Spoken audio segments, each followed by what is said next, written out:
Welcome back, quilters, to Snippets with Patterns by Jen. This week we are going to make coasters. Now this project is a little bit more difficult than past projects just because of this little binding that's going around these, but I'm going to walk you through it and we're going to have some cute little coasters at the end.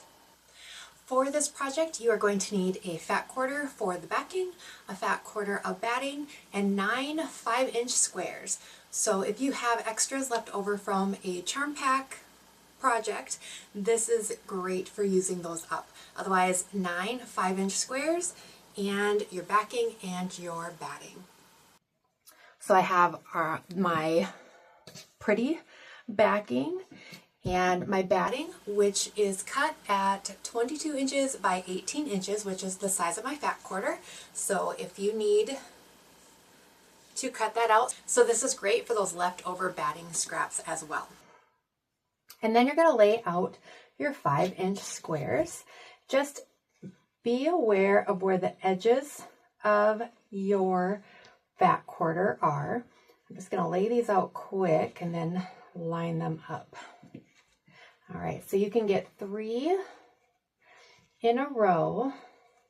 Again, just watching that edge.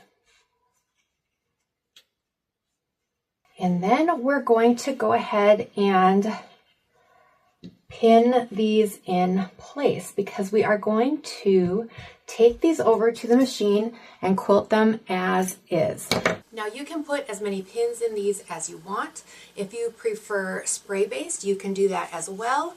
I am very sensitive to scents, so I don't use them, and pinning just works better for me. So I'm going to just stick 1 in each square. I find that this is easier when quilting these smaller squares because then I don't have to stop as often. And when I've got these pinned like this, I can stipple quilt around them a little bit easier and not have to worry about stopping and pulling them out. If you are looking to buy pins, I really recommend the curved ones. They have, when I close it here, you can see there's just a little bit of a curve. And that is very helpful when you are bringing that up through the layers. And then we'll go ahead. Now the tool that I am using is no longer made, so I will try and do a little search quick. And if I find something similar, I will put it in the description because it really saves the fingers. All right, so I'm going to take this to my machine and use the quilting foot to quilt these. Now I use a Baby Lock Brilliant, so you will need to use the foot that works with your machine and follow the instructions for that. With mine, I have to put the feed dogs down and for my free motion quilting. You can also use a walking foot if you would like, and you do straight line quilting for this as well. That would look really nice, and it's easy as well. So we just want to get these quilted a little bit. It doesn't have to be dense, it doesn't have to be perfect. We just want to do a little stippling or straight line, whatever you would like to do to finish these. Okay, so let's quilt these. Now, again, I am using the Baby Lock Brilliant, and I have my quilting foot on, and I have my feed dogs down, and what that means is these guys right here have been moved down. So, and I already did that, so I apologize. If I popped them up now, you wouldn't see it because they don't pop back up until you start sewing again, but they've been moved down. So they aren't going to, and they don't move. So they aren't going to come up and pull the fabric. They're out of commission, okay? So I have done that on purpose because this is my quilting foot. So now this is something that I am not a teacher of free motion quilting. I just want to kind of give you a quick look at the basics and how we're going to do these. So I'm just going to do a large stipple, which is just almost looks like a puzzle piece kind of, and go around these pins and call it good. So however you decide to finish these is just fine. So I'm going to go ahead. I'm going to go ahead and bring my needle down and up. So even though I don't have to knot this and bury the threads, I'm still going to bring that bobbin thread up. I do that so it doesn't get caught underneath and get under it, kind of mixed up into the quilting underneath and make that look kind of messy. So I'm going to take a couple of stitches here just to lock it in place while I get started.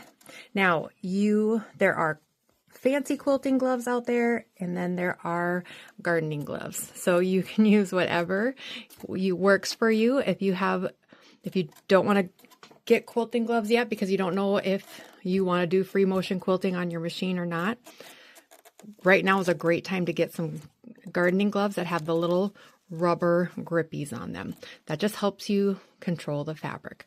Okay, and so we're just going to come in.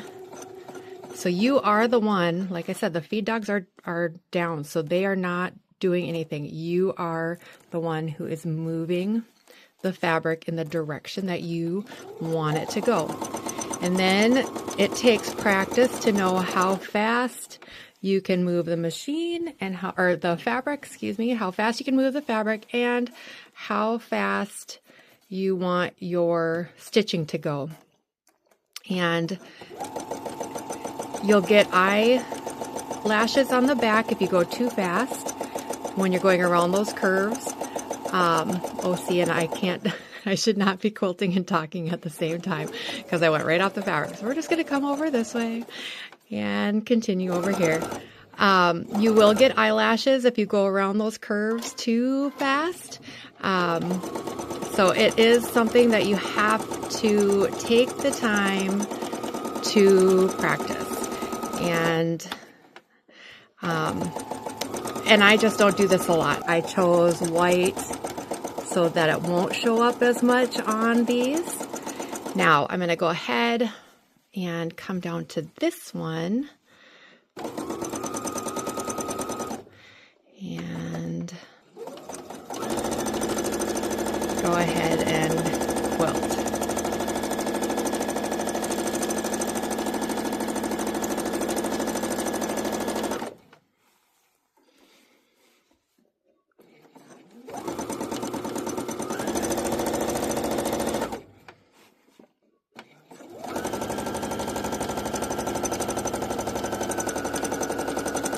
There are many, many quilters out there that you can follow that will teach you how to free motion quilt and have practice, lots of practice doing this while they're talking and while they are, recording. So definitely go look them up. One that I can highly recommend would be Krista Watson from Krista Quilts. Definitely go check her out because she would be the one that would definitely teach you how to do this, not me. So I'm going to just go ahead, get these all quilted. Once they are quilted, then we're going to just cut out on the edge 5-inch squares, and then we'll put on the binding. So I'm going to go ahead, finish this off. We'll go to back to the cutting mat, and finish this up. Okay, now we're going to do the binding part of this tutorial. And this binding, which is it's a little different from how I do binding for a quilt, because these pieces are so much smaller, these coasters. And I'm using a method that I learned quite a few years ago from Amanda Jean Nyberg of Crazy Mom Quilts. She's no longer quilting. She has retired quite a few years ago now. But she shared this on her blog. I will link that original post in the description below. So we're going to cut strips at 1.5 inches, and we are going to, so our squares are 5 inches.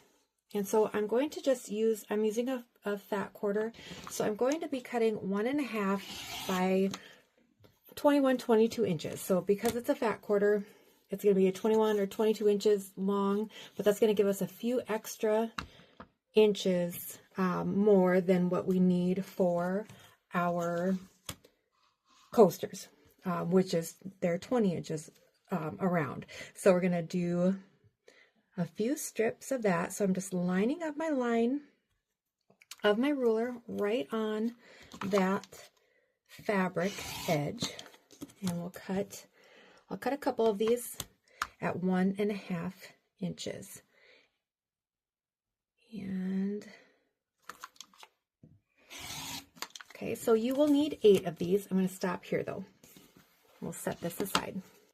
Okay, so we are going to go ahead and lay this out. So we're going to go all the way around just to check our measurements. So we're going to miter our corners. So to do that, we're going to take our fabric, I'm going to come up like this, and then come back down, or up, I guess, sorry. Come up like that, okay? And then again, you have that 45-degree angle there. Come back, go back up, 45-degree angle, come up, come back down. All right, and so then what we're going to do is, try to come down here, we want to just give ourselves a 1/4 inch seam allowance is what we want here. So I'm going to grab my ruler. So I'm going to just unfold this a little bit so it's easier for me to mark my edges here. But here, so there's my edge. Pull this up a little. So there is the end of my strip here, and I want to trim this top piece off at 1/4 inch. Okay, so I'm going to grab my fabric scissors, and I'm just going to give myself a little cut here. Gave myself a little cut, and then that way I can come here with my ruler and find that cut. Okay, and then I'm going to line my ruler up with that cut, but then I'm also going to line up here and here so that I know that my cut is straight. All right, and then I'm going to take this to the machine and just sew right sides together, 1/4 inch. Okay, then we're going to press this seam open. So just carefully give it a finger press, and then come in, hit it with a hot iron. Okay, then the next step is, I'll take you over to the sewing machine. We will just quick sew this all the way around, and then we will press, and then we will go over how to hand stitch this binding down. All right, I will go ahead and start sewing our little binding on here, and I'm going to start with that seam allowance there, so I know I don't have to worry about catching it in a corner. I'm going to go ahead, take a couple locking stitches here. Go ahead and start. So you're going to come up to this first corner, and I want you to stop 1/4 inch from the edge. So my machine has, this Brilliant has a 1/4 inch mark on the foot, so I know to stop. But stop 1/4 inch from the edge here. You're going to lift up, and you're going to sew to the corner. It should be about 3-4 stitches. Okay, lift your needle. You're going to rotate. You're going to take your fabric, and just like we did at the table, you're going to lift it up. That stitching that we did is going to give us a nice 1/4 inch guide for our corner here. And so we're going to go ahead and match this up. And line up your edge of your binding so it's right along the edge of your piece. And then again, we're going to go ahead and stitch. Now I didn't switch to a walking foot, which I usually do for binding just because it does help bring all those layers. So if you have a walking foot, I recommend switching to that to add when you add your binding, especially with a quilt. I didn't switch it for this smaller piece, thinking I was going to be okay, but I kind of wish I had. But for quilts, definitely switch to a walking foot. That really helps. If you have one, that really helps to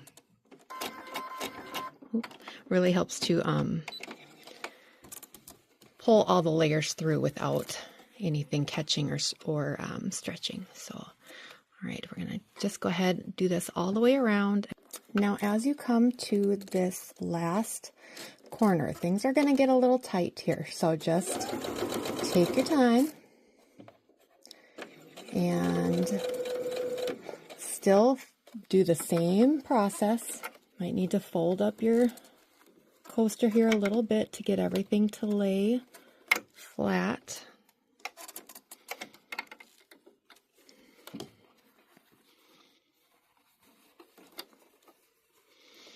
And just, again, it's fabric, so just manipulate it like you to go where you want it to go. All right. Hope I pulled it too far from my machine to get this. So I pulled it and my thread got a little long here, so I'm going to take a couple of extra stitches at the beginning here just to make up for that. So pull it all back here. All right, we'll finish this off by coming to where we started and go ahead, either take a couple of back stitches or do your locking stitch, whichever one you have. And now we are going to go back to the table and talk about hand stitching this binding. For this little piece, these little coasters, we're going to use a different way of binding. And this one I have found from Amanda Jean from Crazy Mom Quilts. Now, she retired back in 2019, I think, but I will link her full blog post in the description below so you can see that as well. So it's a little different. We don't have as much bulk to deal with, which is kind of nice when you have a smaller piece like this. We have our square, and I'm going to go ahead, kind of pull this. Don't pull too hard because you don't want to stretch it, but just pull it to make sure it's all out. And then I'm going to come around and just press a little bit of this just to get that halfway part way pressed so that I get a nice little crease there for my stitching. And we'll go all the way around. I'm not doing the whole thing. I don't want to do that and mess with it because it is such a small unit. So I'm just going to do those little pieces. All right, and then my next step will be to grab some clips, and I'm going to fold these and then use the clips to hold it. Now, I do this with my large quilts as well. It really helps with the hand fatigue. So while you're holding these layers together and you're trying to do this hand stitching, it gets really hard on the hand, your non-dominant hand, to hold these layers together. And so having these binding clips really does help to keep that fatigue away. All right, so now we're going to start stitching this. You'll want about an 18-inch-ish piece of thread, and I really like to use the color that matches the binding, not the backing. So when you're stitching, then those stitches kind of match and kind of fade into that binding fabric. This sew line tool, I will have an affiliate link in the description. It's good for those of us who can no longer see that little hole. It's a pretty easy tool to use. And I'm just going to knot one end. We don't need the whole, we don't need to have a double thickness or anything like that. So we're just going to do one end. That didn't end up very pretty, but that's okay. Now when I am doing the binding on a quilt, I usually start at the bottom of the quilt. I don't know why, it's just something that I have done ever since I started quilting. And I'll start on the far corner so that when I come all the way around and I get to that last corner and I come around, I only have a few more inches. It just makes me feel like I have sped up the process for some reason. So even on this little piece, I'm going to find that seam, and that's where my bottom is, so that's the one I'm going to start with. The first stitch, I'm going to come on this side of the seam and go in between the backing and the front fabric and kind of bury that under there. And then you also want to fold your fabric so you kind of see where that edge is, because that's where you're going to want to come up with your needle. And that way our knot will be hidden by the binding. All right, fold that over, and you're going to now want to come up straight up from where you came out. Oops.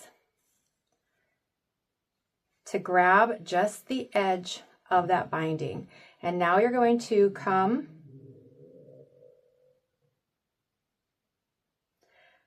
straight back down, go through the batting and come up on the edge of that binding. And then again, go straight down where you just came up at and come over, catching the edge of that binding. And I really recommend that you find a thimble that you like. I like the old metal thimble. I don't know why, it just works better for me. But there are a lot of different thimbles out there, but it really does help to protect your finger as you stitch. So again, I'm just going to go all the way down each end, but I'll stop at the corner here and show you how to do the corner. But you're just, as you're going to come down right, straight down where you just came up, go through the batting, double check that you're not popping through the front, and come up, just catching the edge of that binding fabric. Okay, now as I come to this corner, I'm actually going to stitch one stitch past that seam. So here's the seam that we just sewed when we were putting this binding on. I'm going to stitch one stitch past that. I'm going to come back,